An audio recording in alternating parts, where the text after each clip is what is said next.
How can you upgrade your retirement without spending any more money? It is possible. And I want to share a story of a couple who did exactly this.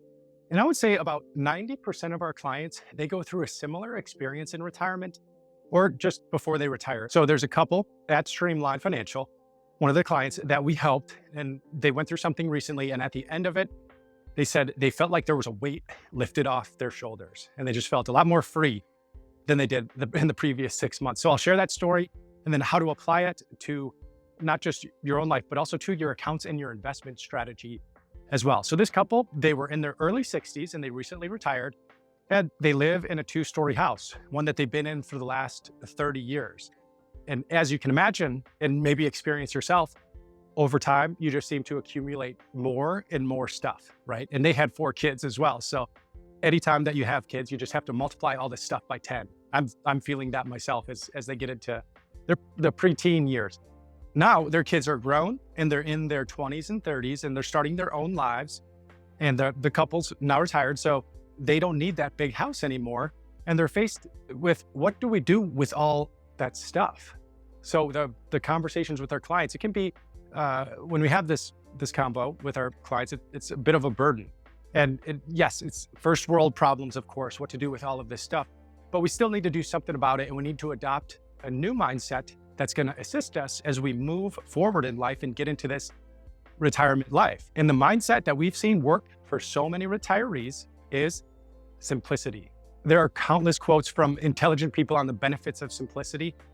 One of my favorites is Albert Einstein. And he said there's 5 levels of intelligence. It's smart, intelligent, brilliant, genius, and then simple. And Da Vinci said simplicity is the ultimate sophistication.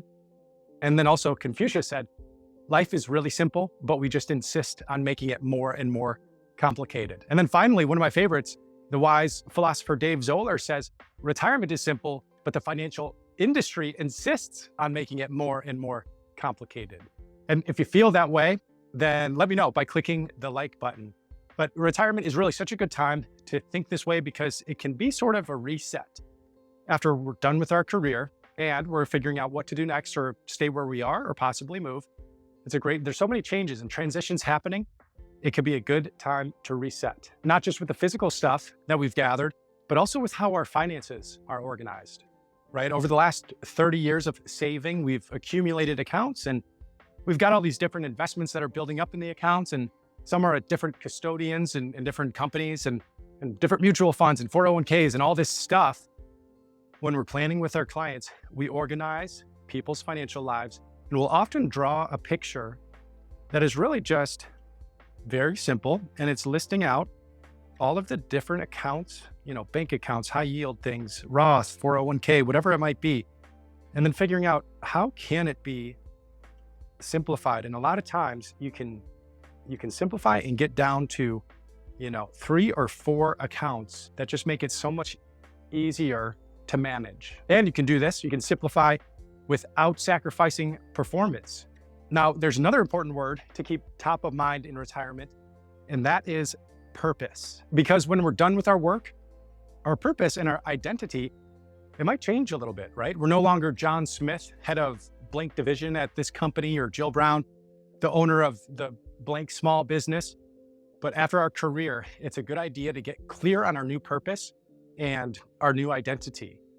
Because our work may have been our calling or a purpose for quite a long time, but our identity is really who we are. And that doesn't change that much. But this could be a whole different video, which I might do at some point in the future. I'll get back to the practical steps that this couple took related to the physical stuff that they accumulated and then also their financial stuff that they accumulated. So for their home and the physical things, they applied the 80-20 rule to multiple areas within their home. Part of the reason was because they knew they were going to sell the home and then move and probably downsize. They didn't need, the thousands of square feet anymore, but they could get by on a lot less. So one of the examples here is they had a lot of books. They had a library. They scanned through it and picked their 20% that they wanted to keep. And then they asked the question, would I buy this book again right now if I didn't have it? And that helped them get down to their 20%.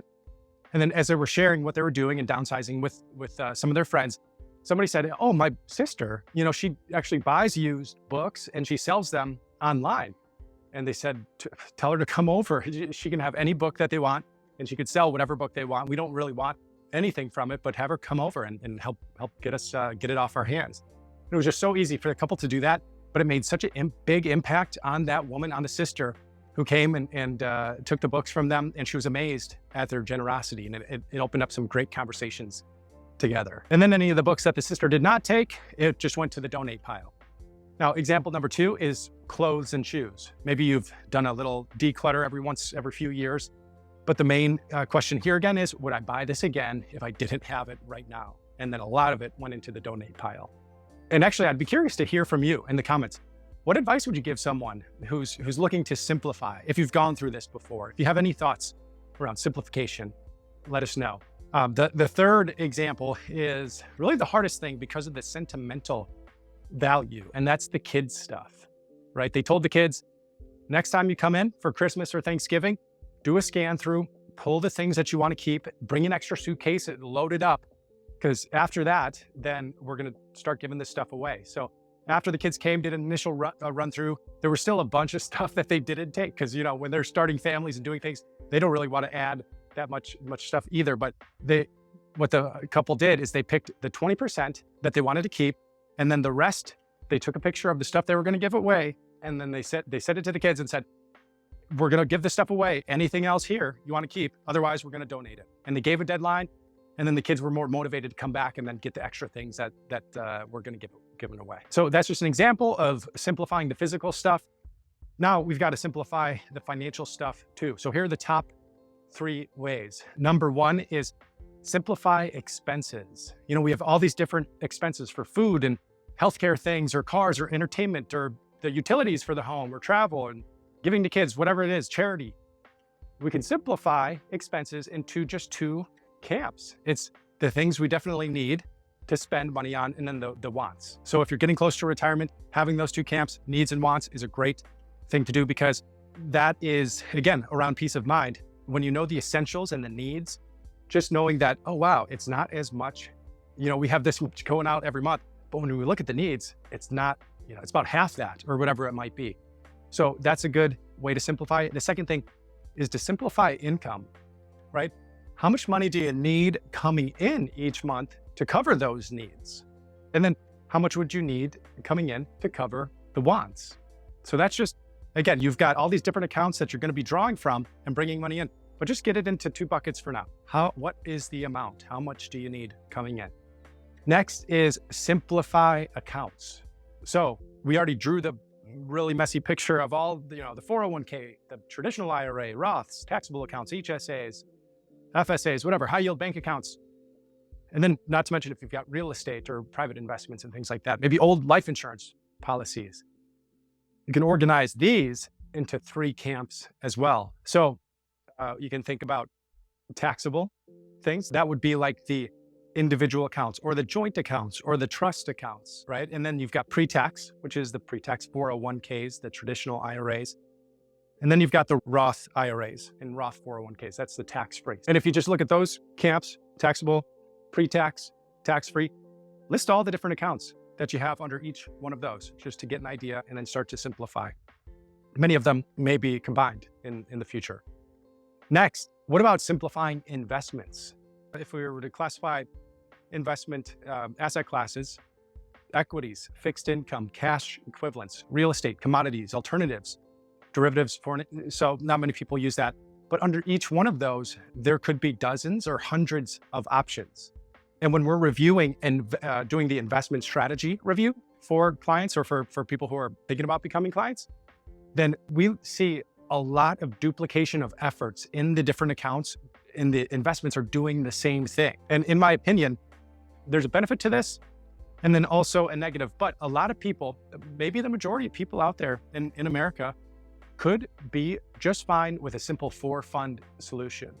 But if you're like our clients, you might see the benefit of preparing for all of the economic seasons, really just the 4 economic seasons. As an example, the problem that we saw in 2022 was that 60-40 mix of stocks and bonds saw a pretty big drawdown. In years past, Usually, stocks go up, bonds go down, bonds go up, stocks go down. It was great to have uncorrelated assets.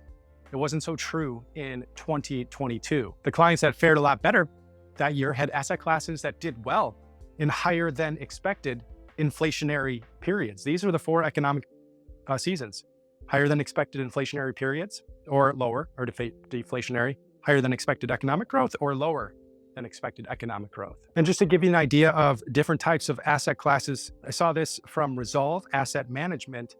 And yes, this looks complex, but it's the same concept of accelerating growth or slowing growth, and then rising inflation, slow inflation. Now, this is not recommendations of where we're going to go or what's next or what to be invested in, but it usually is a smart idea to look at, do we have the different asset classes that will do well in each one of these seasons? Just so if we get into that season, if anyone predicts and tells you what season we're going into next, I'd be hesitant to believe them, but we don't need to know the season. We just want to be prepared for what a potential season could be. So having those asset classes ahead of time could make sense. Really, the big thing here is just we want a purpose behind each investment. A lot of people have so many investments in mutual funds and ETFs, and the purpose is unclear. But if you can really get by on a lot less and low cost investments and cover all of the asset classes that we're looking at, so that you are more prepared. So again, back to Einstein's famous quote, everything should be made as simple as possible, but not simpler. You can have a lot less investments, but have much greater diversification with just proper investment planning. And if you need help with retirement, reach out to us at streamlineplanning.com and click the Get Started button. And then check out these videos here on 7 things happy retirees do well, and then also this simple versus complex concept. Hope that was helpful. If it was, please click the like button, and then I will see you in the next video.